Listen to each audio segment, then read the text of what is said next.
नमः सिद्धिभ्यः। मंगलम भगवान वीरो मंगलम गोतिमोगणी मंगलम कुंदी कुंद्यार्यो जैन धर्मोस्तु मंगलम सर्वे मंगल मांगल्यम सर्वे कल्याणकारिकम प्रधानम सर्वे धर्माणां जैनम जयतु शासनम जैनम जयतु शासनम जैनम जयतु शासनम। बोले समय जिन धर्म की जय, बोले विश्व धर्म की जय, बोले श्री महावीर भगवान की जय, बोले द्वादशांग जिनवाणी माता की जय, बोले आचार्य गुरुवर 108 नेमी सगुरु जी महाराज की जय। आचार्य श्री 108 दया सागर जी महाराज की जय। भव्य आत्माओं, जैसा कि आप सभी जानते ही हैं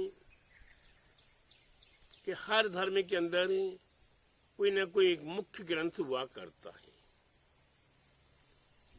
जैन सिद्धांत के अंदर दिगंबर जैन संप्रदाय में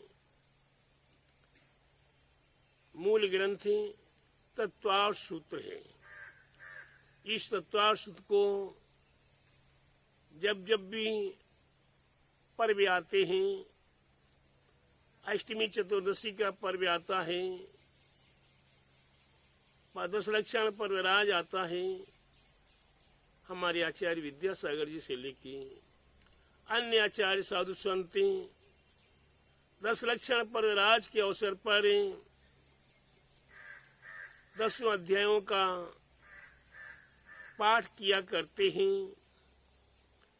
जिस पाठ के करने से, करवाने से, सुनने से, सुनाने से, अनुमोदना करने से एक उपवास का फल प्राप्त हुआ करता है। ऐसे ये तत्वार्थ सूत्र महाग्रंथ है। तत्वार्थ सूत्र ग्रंथ का स्मरण कर लेने मात्र से हमारा मोह रूपी अंधकार नाश को प्राप्त होता है और ज्ञान का प्रकाश हुआ करता है। संसार में भटकने वाला प्राणी तत्वार्थ सूत्र का एक बार भक्ति पूर्वक पाठ कर लेता है, उसका मिथ्याक्षय हो जाता है, सम्यक्त की प्राप्ति होने का निमित्त कारण बनता है। और जो तत्वार्थ सूत्र का अपने आप में एक एक श्लोकों को जो जानने का, समझने का प्रयास करता है, उसके जीवन की लीला तो पापाचार से हटकर पुण्य कार्यों में लग जाता है। जैसे कि आप सभी को पिछले दिनों में बताया था, तत्वार्थ सूत्र के 10 अध्याय हैं। 10 अध्यायों में 7 तत्वों का वर्णन किया हुआ है।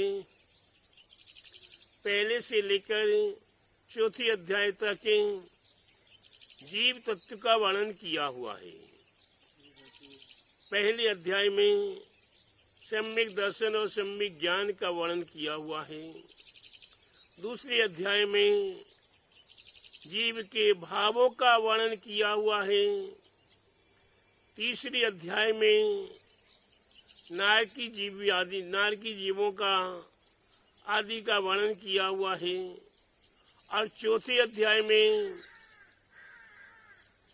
देवगति के देवों का और अन्य जीवों का वर्णन किया हुआ है। इस प्रकार से प्यारे बंधुओं, ये पहले से चौथे अध्याय में मात्र जीव तत्व का वर्णन किया हुआ है। जी हम और आप क्या हैं? वास्तव में एक जीव तत्व है।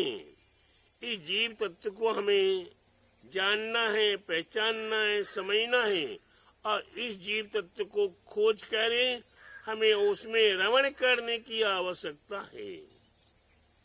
तभी हमारे लिए वे दुश्मन का पता लगेगा कि जीव तत्व का असली दुश्मन कौन है। ये जीव तत्व का असली दुश्मन पुद्गल है। उसका वर्णन 5वें अध्याय में किया हुआ है। जीव के साथ पुद्गल आके नहीं चिपकता तो ये जीव संसारी नहीं होके परमात्मा बन जाता। ये जीव और पुद्गल का दोनों का ऐसा संयोग हो गया, वे पुद्गल जीव को छोड़ने के लिए तैयार नहीं हो रहा है, चाहे वो कितने सूक्ष्म से सूक्ष्म रूप में आकर वह जीव को पकड़े हुए है, कर्माण वर्गणाओं को पकड़े हुए है, शरीर को पकड़े हुए है, शरीर के माध्यम से आत्मा को पकड़े हुए है और नाना प्रकार से आत्मा को ग्रसित किए हुए ये पुद्गल, इस पुद्गल ने जीव के साथ और संयोग किया तो कर्मों का आश्रव होना शुरू हो गया। वे आश्रव तत्व का वर्णन है 6 अध्याय में। अशुभ आश्रव का वर्णन किया हुआ है। किन किन कर्मों के निमित्त से अशुभ कर्म में आते हैं, जिन कर्मों के माध्यम से हमारे नर नारकादि आदि कितनी कितनी आयु हमें भोगने पड़ती है, 66 साल तक की आयु हमें भोगना पड़ती है, उसका वर्णन किया हुआ 6 अध्याय में। और 7वें अध्याय में पुण्य आश्रव का वर्णन किया हुआ है। पुण्य कैसे आपको प्राप्त हो, पाप आश्रव से आप कैसे बच सके, इसका वर्णन 7वें अध्याय में किया हुआ है। 8वें अध्याय में बंध तत्व का वर्णन किया हुआ है। कर्म आकर कैसे कैसे चिपक गए हैं चंदन के वृक्ष के ऊपर, चंदन के वृक्ष के ऊपर सर्फ आकर अपने आप चिपक जाते हैं, लपेट जाते हैं। जब आम का मोर आता है, आम आते हैं तो आम के वृक्ष के पास मक्खी मच्छर भौरे आदि आना शुरू हो जाते हैं। ठीक उसी प्रकार से हमारे लिए कर बंद के लिए ये पुद्गल ने आश्रव किया। जीव और पुद्गल ने मन वचन कायक की चपलता के माध्यम से कर्मों का आश्रव कर लिया। आश्रव होने के उपरांत वे बंद को प्राप्त होते हैं। 8वें अध्याय में बंद तत्व का वर्णन किया हुआ है। कर्म कैसे कैसे बंध रहे हैं, कितने कितने समय की स्थिति को लेकर कर्म बंध रहा है, कौन कौन से कर्म कितने कितने वर्षों तक आपके साथ रहेंगे। प्यारे बंधुओं, बड़ा मुश्किल हो गया। लेकिन फिर भी हमारे आचार्य कहते हैं जिस सिद्धांत के अनुसार ही देश के अनेकों कानून हैं, अनेकों कानून, जब ये कानून परंपरा बन रही थी, उस समय पर 5 जैन व्यक्ति उस कमेटी में थे और कमेटी में वे 5 जैनों ने अपने ये सिद्धांत को रखा हुआ है। कैसे रखा हुआ है? कर्म बंद होता है। किसी व्यक्ति ने कोई पाप किया, पाप करने के उपरांत उसे जेल में लाया गया, कोर्ट में लाया गया। कोर्ट ने निर्णय दिया कि इसे इतने वर्ष की सजा, उतने वर्ष तक उसे वहां रहना पड़ता है। लेकिन उसमें भी उसे कितनी छूट मिल सकती है, कैसी छूट मिल सकती है? वह अकाल में भी समय पूरा करने से पहले भी जेल से मुक्त होकर आ सकता है। ठीक उसी प्रकार से हमारे जिन सिद्धांत के अंदर कार्य बंधित तो हो चुके हैं, लेकिन कर्मों की निर्जरा कैसे होगी? तप आदि के माध्यम से कर्मों की निर्जरा हुआ करती, तब सह निर्जरा। एक तो सविपाक निर्जरा होती है और दूसरी अविपाक निर्जरा हुआ करती है। एक समय पर कर्म या कार्य निर्जरित होकर जाएंगे और एक तरफ वही कर्म जबरदस्ती बीच में बुलाकर उन्हें को निकाल अलग कर दिया जाएगा। ये सविपाक है, जो अकाल में है वे तो कर्म बंद करके नहीं जाते हैं, और जो समय पर आते हैं वे कर्म बंद करके जाते हैं। तो प्यारे बंधु, हमारे आपके लिए समझना है कि कर्म हमें कैसे निकाल के अलग करना है। हमें कर्मों को तपा तपा के घिस घिस के दंड दे दे के उन्हें भगाना है कि द्वारा वो कर्म हमारे पास न आने पाए। ऐसे कर्मों की निर्जरा कर देनी चाहिए। जब कर्मों की निर्जरा कर देंगे तो एक दिन संपूर्ण कर्म समाप्त हो जाएंगे। ज्ञानावाणी, दर्शनावाणी, वेदनी, मोहिनी, आयु, नाम, गोत्र, अंतराय, इन सभी 8 कर्मों से जब हम मुक्त हो जाएंगे तो क्या होगा? निर्वाण की प्राप्ति, मोक्ष तत्व की प्राप्ति। अब मोक्ष में कैसे रहते हैं उसका वर्णन 10वें अध्याय में किया हुआ है। कौन से अध्याय में किया है? मोक्ष तत्व का वर्णन 10वें अध्याय में किया हुआ है। तो प्यारे बंधु, मैं अब छोटी सी बात बता दूं। अगर आप अपने जीवन में 10 अध्यायों का अध्ययन करें, अच्छी बात है, श्रेष्ठ है, अति श्रेष्ठ है, और अन्यथा नहीं तो कम से कम 6वें, 7वें, 8वें और 9वें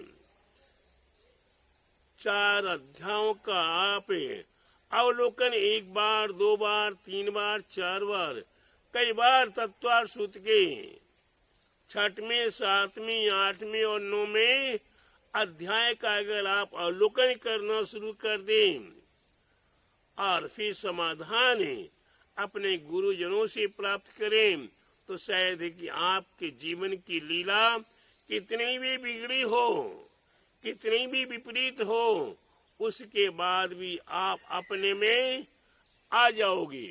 कितने भी बहिर भटक रहे हो, बहिरात्मा बने हुए हो, वह अवश्य अंतर आत्मा अपने आप में आ जाओगे।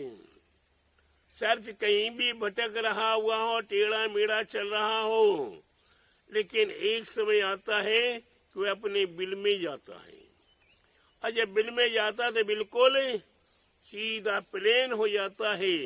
ठीक उसी प्रकार से हम भव्य आत्माएं जब तक बहिरात्मा बने हुए, जब तक अक्र वक्र विकृत तित्र सभी हम बे समस्याओं में ग्रसित हैं, लेकिन जब अपने बिल में आते हैं, अपने आप में आते हैं, तो अंतरात्मा बन जाते हैं। मैं एक आत्म तत्व हूँ, मैं आत्मा हूँ, परमात्मा हूँ, मैं ज्ञानी हूँ, आदि आदि में हूँ। लेकिन जब उसमें भी लीन हो जाता है तो यह आत्म तत्व भी अपने आप को भूल जाता है। मैं कौन था, क्या था, केवल मात्र आत्मा में ऐसा लीन हो जाता है कि उसे और अन्य विकल्प आने ही नहीं पाते। उसे कहते हैं मोक्ष। तो ये हमारे आपके लिए मोक्ष तत्व को प्राप्त करने के लिए ये तत्व सूत्र का अवलोकन करें। संभावित है कि कल से आपको तत्व सूत्र के कुछ विशेष सूत्रों का 6वें अध्याय के उपरांत या 6वें अध्याय से आपको कुछ विशेष सूत्रों का आपको अर्थ संक्षिप्त रूप में बताने का प्रयास किया जाएगा। उसे जाने, समझे और अपने सहयोगियों को, अपने इष्ट मित्र बंधुओं को भी आप जानकारी दें कि अगर तत्व सूत्र को जानना है, समझना है, तो तत्व सूत्र के रहस्य को जानने के लिए, समझाने के लिए मैं अपनी ओर से प्रयास करूंगा। अगर आपकी समझ में आए तो आप उसे स्वीकार कीजिएगा, अन्यथा मैंने अपने गुरु से जो पाया है, अपनी माँ जनवाणी से जो पाया है, उसे यथार्थ बताने का प्रयास अवश्य करूंगा। बोले द्वादशांग जिनवाणी माता की जय। बोले द्वादशांग जिनवाणी माता की जय। बोले तत्व सुदेव महाग्रंथ राज की जय। बोले उमा स्वामी आचार्य महाराज की जय। बोले तीक्षित नेमीगिरी में विराजा थे मूल के श्री खजारा आदिनाथ भगवान की जय। बोले आचार्य गुरु 108 नेमी सागर जी महाराज की जय। आचार्य श्री 108 दया सागर जी महाराज की जय।